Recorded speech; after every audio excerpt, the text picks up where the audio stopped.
एमपीएससीची औषध परीक्षेसंदर्भातली खरं तर विभागातली भरती प्रक्रिया रद्द करण्यात आलेली आहे। औषध निरीक्षक भरती प्रक्रिया रद्द करण्यात आली आहे। गट ब या सवर्गाकरता घेण्यात आलेली भरती प्रक्रिया रद्द आहे। या पदांकरता पुन्हा फेरपरीक्षा घेण्यात येणार आहे। फेरपरीक्षेची तारीख आणि अन्य तपशील लवकरच जाहीर होईल।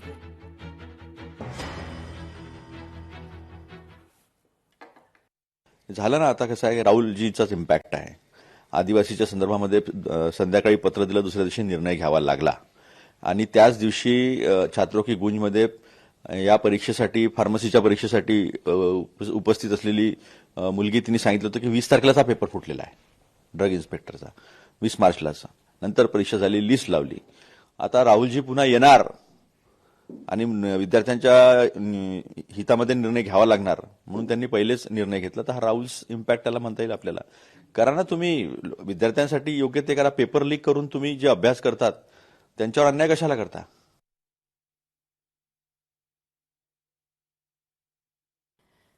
वळूया पुढल्या महत्वाच्या बातमीकडे।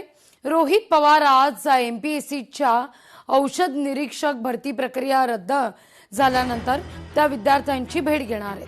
पेपर रद्द झाल्यानंतर रोहित पवार आक्रमक आहेत। विद्यार्थ्यांच्या भेटीनंतर रोहित पवार पत्रकार परिषद सुद्धा या सगळ्या संदर्भात घेतील।